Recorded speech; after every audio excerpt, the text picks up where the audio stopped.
दोस्तों, समंदर के रास्ते भारत के तटों पर इन दिनों एक अजीब सी हलचल है। लहरों को चीरते हुए भारी भरकम तेल टैंकर लगातार दस्तक दे रहे हैं, लेकिन खेल यहीं खत्म नहीं होता। ये जहाज सिर्फ रूस से नहीं आ रहे, बल्कि इराक के रेगिस्तानी कुओं से भी भरकर चले हैं। और हैरत की बात तो ये है कि कुछ टैंकर सीधे अमेरिका की धरती से निकलकर भारत का रुख कर चुके हैं। अब ये सोचने वाली बात है कि ऐसे वक्त में जब अमेरिका पहले ही 25% टैरिफ का हथौड़ा चला चुका है और आने वाले दिनों में 50% का वार बाकी है, तब ये तेल का सैलाब आखिर क्यों और कैसे उमड़ रहा है? मामला सिर्फ बाजार का नहीं, बल्कि भू राजनीति के उस शतरंजी खेल का है, जहां हर चाल भारत को घेरने के लिए बिछाई जा रही है। यूरोपियन यूनियन का नायरा एनर्जी पर प्रतिबंध लगाना उसी चाल का हिस्सा था। नतीजा ये कि नायरा को मजबूरन रूस से खरीद घटानी पड़ी और नजर इराक की तरफ मोड़नी पड़ी। वहीं से भरे टैंकर आज अरब सागर में कतार लगाए खड़े हैं। पर तस्वीर का एक और पहलू है। ताजा रिपोर्टें इशारा कर रही हैं कि भारत ने हाल के महीनों में गैर रूसी तेल की खरीद में तेजी लाई है, जैसे कोई अदृश्य दबाव हमें रूट बदलने पर मजबूर कर रहा हो। और इसी खींचतान के बीच इंडियन ऑयल कॉरपोरेशन ने चुपचाप अपनी अगली चाल चल दी। 20% एथेनॉल ब्लेंडिंग की ओर तेजी से बढ़ना। मतलब साफ है, आने वाले वक्त में भारत कम कच्चा तेल और प्राकृतिक गैस खरीदकर भी ज्यादा ऊर्जा पैदा करने का दम भरने वाला है।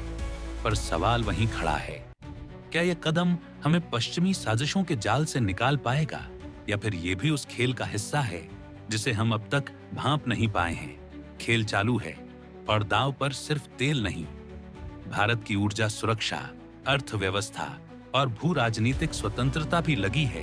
तो जुड़े रहिए, क्योंकि आने वाले एपिसोड में इस कहानी के और भी छुपे पन्ने खुलने वाले हैं। और हाँ, अगर आप चाहते हैं कि अगली चाल आपके कानों तक सबसे पहले पहुंचे, तो इस चैनल को अभी सब्सक्राइब कर लीजिए। दुनिया की ताकत का तराजू सिर्फ बारूद और हथियारों से नहीं झुकता। असली खेल दिमाग की चाल और समय की नब्ज पकड़ने में है। और हालिया घटनाओं में भारत ने वही चाल चली है जिसने वॉशिंगटन की नींद उड़ा दी। कहानी का आगाज वहीं से होता है, जहां अमेरिका ने भारत के निर्यात पर पहले से मौजूद भारी भरकम शुल्क में एक और परत चढ़ा दी। कुल मिलाकर आधा 100% की दीवार खड़ी कर दी। पहली नजर में ये किसी भी देश के लिए झटका हो सकता था, लेकिन असल में ये वार किसी और वजह से था। भारत का रूस से लगातार सस्ता कच्चा तेल खरीदना और पश्चिमी शर्तों को ठुकरा देना।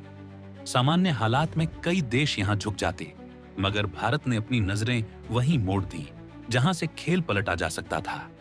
अफ्रीका के उस कोने में जो संसाधनों का खजाना है और जहां पुरानी दोस्ती अब नई जान फूंकने वाली थी।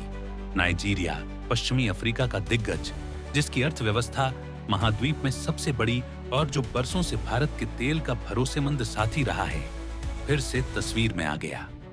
सालों पहले दोनों के बीच अरबों डॉलर का कारोबार होता था, जिसमें कच्चा तेल सबसे बड़ा हिस्सा था।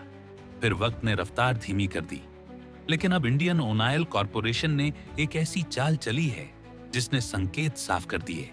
सितंबर 2025 की डिलीवरी के लिए नाइजीरिया के अकबामी क्रूड के 10 लाख बैरल की बुकिंग पहले ही पक्की कर दी गई है। ये सिर्फ तेल की खरीद नहीं, बल्कि दुनिया को दिया गया वो संदेश है कि भारत के पास हर समय वैकल्पिक रास्ता मौजूद है और कोई भी दबाव उसे घुटनों पर नहीं ला सकता। मतलब आने वाले महीनों में दर्जनों टैंकर भारतीय तटों पर लंगर डालते रहेंगे।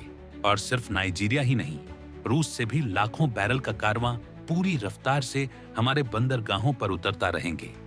खेल यहाँ खत्म नहीं होता, बल्कि यहीं से असली कहानी की दूसरी परत शुरू होती है, जहां हर बैरल सिर्फ ऊर्जा नहीं, बल्कि भारत की रणनीतिक आजादी का प्रतीक बनकर उतर रहा है।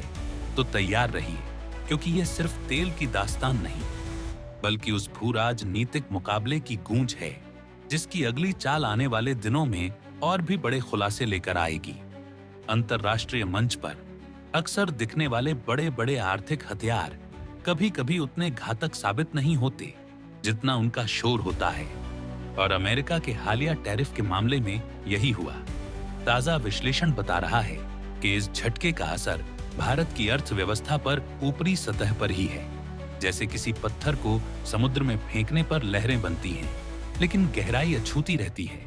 और असली खेल अब शुरू हो रहा है, क्योंकि भारत और नाइजीरिया की साझेदारी अब सिर्फ तेल के जहाजों तक सीमित नहीं रहने वाली। मंच तैयार है।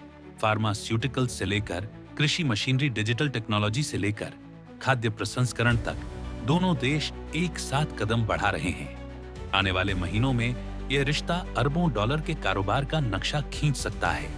और अगर मार्च 2025 तक तय किया गया लक्ष्य पूरा हो गया, तो अफ्रीका में भारत की मौजूदगी एक नए स्तर पर पहुंच जाएगी। लेकिन ये कहानी महज व्यापार की नहीं है, ये एक भू राजनीति